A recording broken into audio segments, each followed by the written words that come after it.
Hello मेरे प्यारे बच्चों, फिर से आपका स्वागत है आपकी फिजिक्स की क्लास में।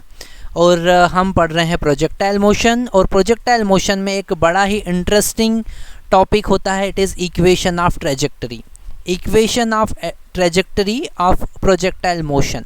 ओके, यहाँ पर हमें सबसे पहले समझना है कि what is meaning of equation of trajectory. Equation of trajectory का मतलब क्या होता है? तो इसका हम डेफिनेशन सिंपल सा लिख सकते हैं, it is the equation of locus of path.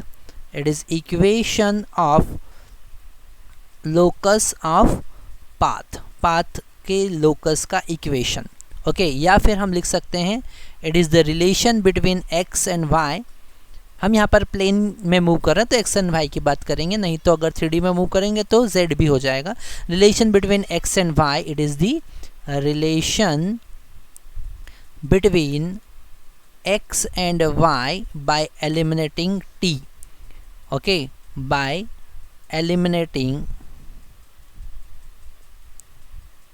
t, time को एलिमिनेट कर कर x and y का इक्वेशन फाइंड करना। और हम यहाँ पर अभी बात करेंगे equation of trajectory for projectile motion. Okay, तो अगर हम x एक्सिस हॉरिजॉन्टल डायरेक्शन को कंसिडर करते हैं, y एक्सिस वर्टिकल डायरेक्शन को कंसिडर करते हैं, और हमने ओरिजिन से कोई प्रोजेक्टाइल को प्रोजेक्ट किया। ओके, ये ओरिजिन है 0,0। अब किसी पर्टिकुलर इंस्टेंट पर वो x, y पर पहुंचता है, तो x का वैल्यू हमें पता है, x का वैल्यू क्या होता है और y का वैल्यू क्या होता है। ये x है x डायरेक्शन में, y है y डायरेक्शन। x का वैल्यू प्रोजेक्टाइल मोशन में होगा u cos theta into t, और y का वैल्यू होगा u sin theta into t minus 1/2 GT square. इसे ध्यान से समझना होगा। x का वैल्यू और y का वैल्यू मैंने कैसे लिख दिया है, इसे समझने के लिए आपको फर्स्ट लेक्चर प्रोजेक्टाइल मोशन का देखना पड़ेगा। ओके, तो वहाँ से आपको समझ में आ जाएगा कि x is equal to u cos theta into t और y is equal to u sine theta into t minus half GT square कैसे है। अब relation between x and y by eliminating t, हम t को eliminate करेंगे, तो t का value यहाँ से पुट करेंगे, t का वैल्यू फाइंड करेंगे x divided bye you cos theta, और यहाँ y में पुट कर देंगे, तो y इज इक्वल टू हो जाएगा यू cos थीटा।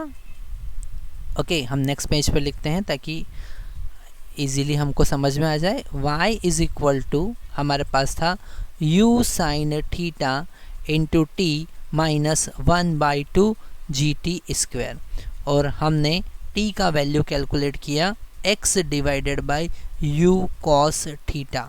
इसे हम यहाँ पर पुट करेंगे, तो y is equal to u sine theta, t का वैल्यू कितना है x divided by u cos theta minus 1/2 g as it is x divided by u cos theta whole square. Okay, बड़ा इजीली हम समझ सकते हैं, यहाँ u से u कैंसिल करेंगे और sin theta by cos theta हो जाएगा tan थीटा, तो x tan theta minus 1/2 g x square divided by u square cos square theta, it is equation of trajectory. और यहाँ पर एक बहुत इम्पोर्टेंट कॉन्सेप्ट हमें समझना है। यहाँ पर x और y का जब हम इक्वेशन लिख रहे हैं तो y का जो मैक्सिमम पावर है वो 1 है और x का जो मैक्सिमम पावर है 2 है, और इस टाइप की इक्वेशन पैराबोला बनाता है। क्या बनाता है? पैराबोला। ओके, तो आपको ध्यान रखना है, ये कॉन्सेप्ट हमेशा याद रखना है कि प्रोजेक्टाइल मोशन में इक्वेशन ऑफ ट्रेजेक्टरी जो होती है वो पैराबोलिक होती है। ट्रेजेक्टरी कैसी होती है? पैराबोलिक होती है। इक्वेशन ऑफ ट्रेजेक्टरी पैराबोला की इक्वेशन होती है। इक्वेशन बहुत इंपॉर्टेंट है, याद रखना है। इसे हम और मॉडिफाई कर सकते हैं। हमारे पास में अभी इक्वेशन आया है y is equal to x tan theta minus 1/2 g x square by u square cos square theta. Okay अच्छा, यहाँ पर हम इस u square cos square theta में कुछ मल्टीप्लाई डिवाइड करके इसे आर बनाने की कोशिश करते हैं, क्योंकि आर का फार्मूला हमारे पास में होता है u square into 2 sine theta into cos theta divided by g. Okay, u square in the bracket 2 sine theta cos theta divided by g. तो this y is equal to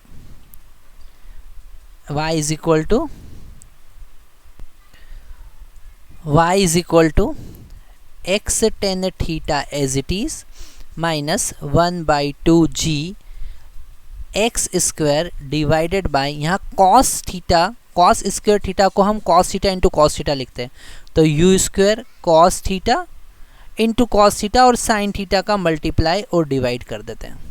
ठीक है, तो ये cos theta as it is, क्योंकि हमको ये formula बनाना है.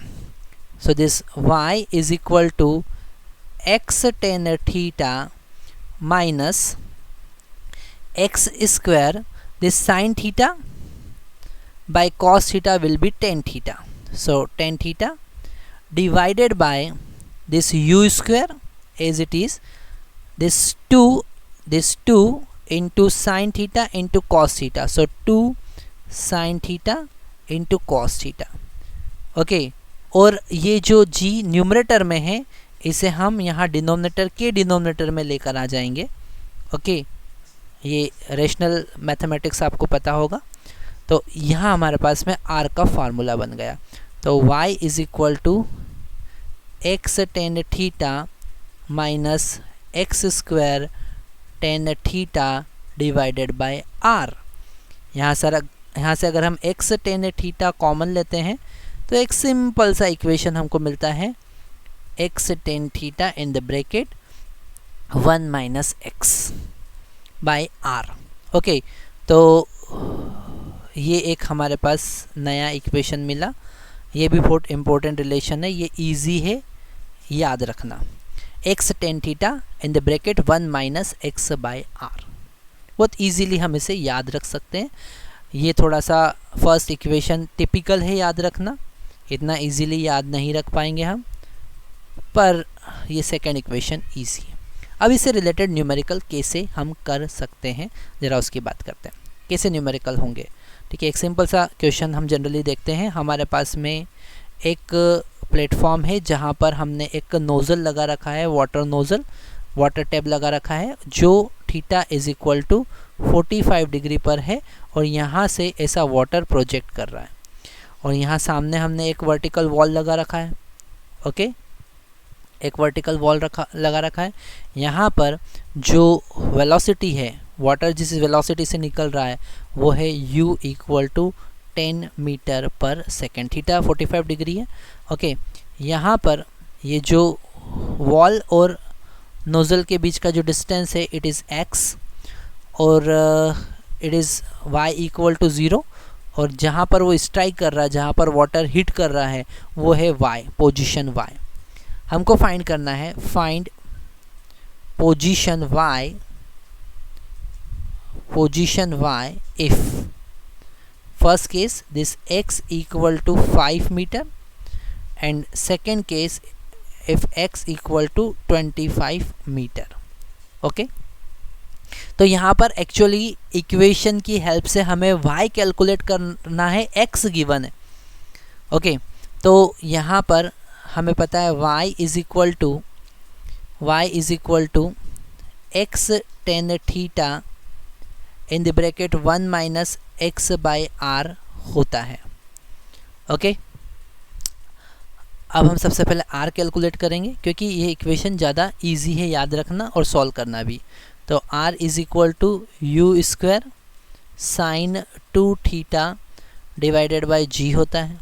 ओके, तो r हमारे पास में हो जाएगा u का वैल्यू 10 है, सो 10 स्क्वायर और साइन 45 इंटू 2 मतलब कि 90 डिग्री हो जाएगा, डिवाइडेड बाय g का वैल्यू 10, तो ये तो 1 हो जाएगा. अल्टीमेट मिला हमको 10 मीटर. ओके, रेंज का r का वैल्यू है 10 मीटर.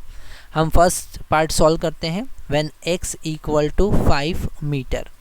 ओके, तो y इक्वल टू कितना होगा, 5, 10, 45 degree in the bracket 1 minus 5 by r का वैल्यू कितना है 10, so it is 1/2 and 1 minus 1/2 is 1/2, so y is equal to 5 into 1/2, क्योंकि 10, 45 1 होगा तो इट इज़ 2.5 मीटर, मतलब यहाँ से 2.5 मीटर पर वो हिट करेगा। बहुत इजीली हम क्वेश्चन को सॉल्व कर सकते हैं अगर हमें फार्मूला पता है तो। सेकंड कॉन्सेप्ट, सेकंड पार्ट हम सॉल्व करते हैं जब x का वैल्यू 25 मीटर गिवन है, तो y is equal to x tan theta 1 minus x by r हमको पता है, so y is equal to x का वैल्यू कितना है 25, tan थीटा 1 हो जाएगा, tan 45 1 है, 1 माइनस x का वैल्यू 25 और r का वैल्यू 10 होगा। Okay, so this y is equal to 25 in the bracket minus 15/10, okay, minus 15/10, so why we are getting negative, minus 25 into 3/2, so minus 75/2 means minus 37.5 meter. What is meaning of this negative? Negative का मतलब ये है कि यहाँ से water ऐसा निकल रहा था और वो यहाँ पर वॉल था, वॉल थोड़ा ज़्यादा दूर था, रेंज से भी ज़्यादा, तो वो वाटर ऐसा कहीं नीचे जाके स्ट्राइक करेगा, है ना, मतलब y का वैल्यू यहाँ पर हमारे पास नेगेटिव आ रहा है, y का वैल्यू हमारे पास नेगेटिव आ रहा है, कहीं नीचे जाके स्ट्राइक करेगा। ठीक है, तो ये सारे कॉन्सेप्ट हमें समझना है, कैसे हम इक्वेशन ऑफ ट्रेजेक्टरी का यूज़ कर सकते हैं। ओके